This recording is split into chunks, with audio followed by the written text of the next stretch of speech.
Assalamualaikum warahmatullahi wabarakatuh. Ayeuna nyaritakeun virus iman teu dipake kasieun, tapi virus corona dipake kasieun. Yuk urang ngaji bareng. Abeh ulah ribut, ribut kan. Kapal di maskeran kapal, pohara sepeda di maskeran, motor di maskeran, kabeh make masker. Masalah sih. Ya, jadi kabeh ieu urang sieun kana virus, tapi virus iman mah ku urang teu pati dipake kasih. Ya Karim, dampak tindak virus corona. A'udzu billahi minasy syaithanir rajim. Innallaha wa malaikatahu yusholluna 'alan nabi. Namun salakina sehatur sugih haju aya jahe karunya ke anakna, karunya na boga anakna 5 urusan ieu lain bogoh-bogoh teuing, lain karunya ke anakna. Masya Allah, gitu nawaran teu naon teu siap sia mah. Abeh ulah ribut, ribut. Jadi urang teh kuari ribut mah urusan naon, ribut. Di negara aya nu ngurus, di desa lurah, naik camat, naik deui bupati dan selanjutnya abeh ulah ribut urusan tah di negara teh. Ribut bae. Kendaraan tidak diurusan abeh rapi, ribut jeung polisi disumpahan bae polisi unggal poe. Padahal mun polisi urang hese. Di pengkolan lamun polisi Masya Allah riweuh, tapi kan aya polisi mah alhamdulillah, tapi tetep bae disumpahan tetep polisi. Masya Allah Karim, eta sih meureun benerna seutik geneunya TNI sarua bae, tapi lamun pas sadar mah sarua boga urusan jangka maslahatan malah ribut, tapi ieu mah teu eureun-eureun ribut. Urang jeung pemajikan, urang jeung kolot, jeung anak, jeung tetangga, bahkan kiai jeung kiai ribut, ngaributkeun malik sama sebutkeun bae. Kiai jeung kiai ribut, ya Allah, deuk kumaha komo ayeuna usun korolla can puguh can karu. Masya Allah, marake masker, kapal di maskeran kapal, pohara sepeda di maskeran, motor di maskeran, kabeh make masker. Masalah sih.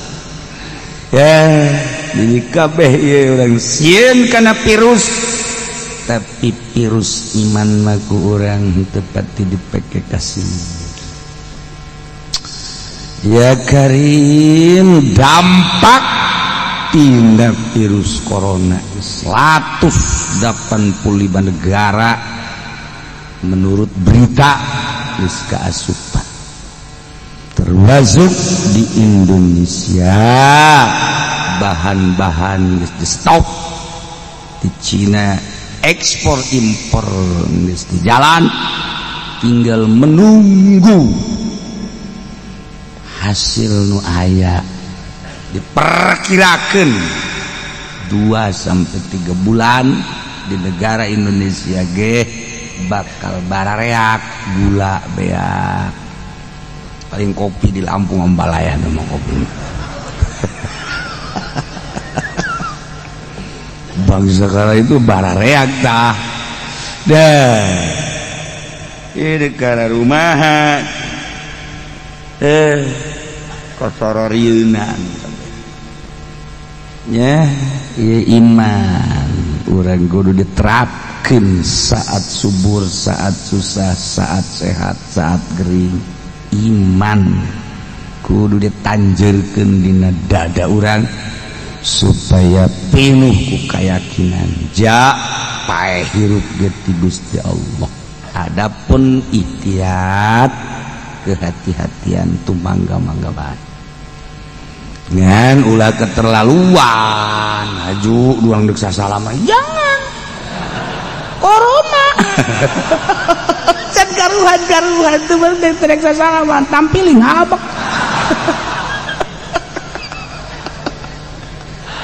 Gusti Allah datang ke kos itu, masya Allah. Giliran jeung lalaki di jangan-jangan jeung awewe boleh, keberes.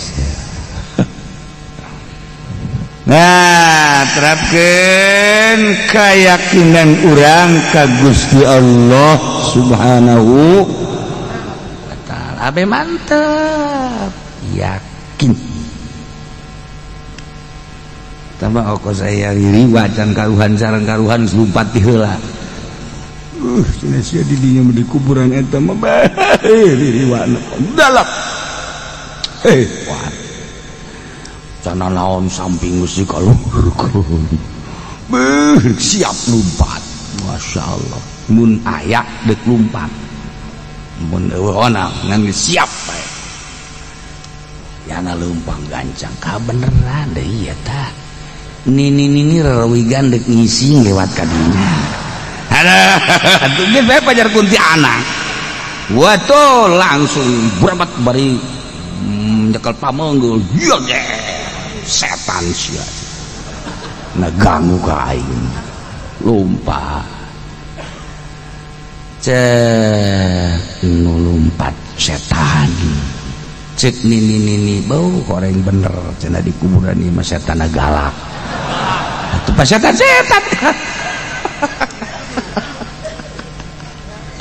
isuk-isuk teh ya digotong ini dibawa ke rumah sakit.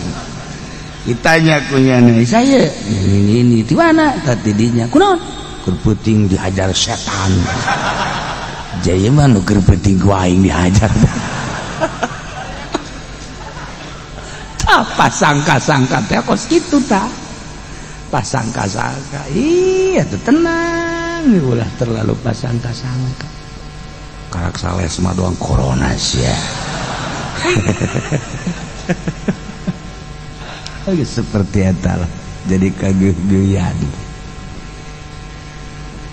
Nah ieu hewan ngajongkeng kuduaan Ki Zaid jeung Ki Umar. Kumaha eta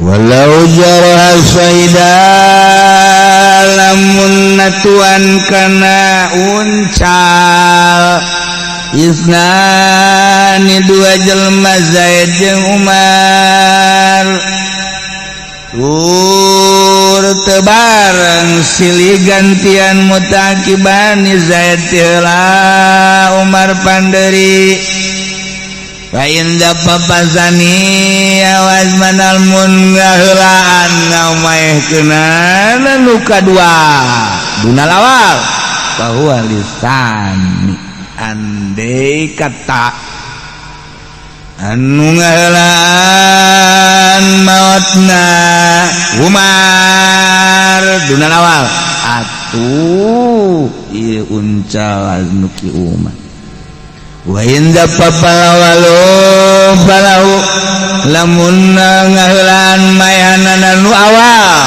atuh milik nu awal deuk maehan atawa deuk ngalumpuhan aruan Zaid mana uncal Ki Umar ge di naon gitu ngaranna manakana uncal eta ngagoler uncal teh katingali ngagolerna uncal keur waktu dipanah ku Ki Zaid berarti Ki Zaid nu heula wa in zaffafal awwalu falahu atuh berarti milik Ki Zaid teu meunang diganggu gugat wa in azmana falahu mun numayhanana nu ti heula milik nu ti heula ngalumpuhanana nu ti heula milik nu ti heula lamun mayhanana nu kadua Zaid mana barang mana teh encan aya pangaruh ku kumaha susul ku panaki Umar nu kadua ngagoler bae berarti jelas ieu panah nu Ki Umar waktu milik Ki Umar nu kadua Zaid mana nu pertama begitu dipanah pangaruh ngan sakadar nangtung bae tapi barang dipuana ku Ki Umar nu kadua goler atuh milik nu Ki Umar tah di mana aya hewan buronan diperlakukan kuduaan mana anu leuwih pengaruh karena maehan atawa kana ngalumpuhan eta anu bakal ngamilik ulah ribut mentek nu bara heula mah boro-boro kiaina boro-boro di nagarana alhamdulillah ngurusan agama kiai teh negara ngurusan rakyat dunia kudu lamun negara ieu teh di urusan bahaya agama teh di urusan cilaka dihijikeun di hiji negara make aturan Islam mantep ketika teh dihijikeun di urang modelna agama ku para kiai negara-negara ku para negarawan tapi lempang babarengan pasti aya perbedaan tapi pada ngurusan teu masalah ya lah kudu kan satu kitab tapi di urang teu urusan negara mah demokrasi kitabna HAM gitu kahup Alhamdulillahirabbil alamin sakitu ti guru urang moga manfaat kasadayana nguatkeun kana iman kasadayana jeung urang sakaligus. Assalamualaikum warahmatullahi wabarakatuh.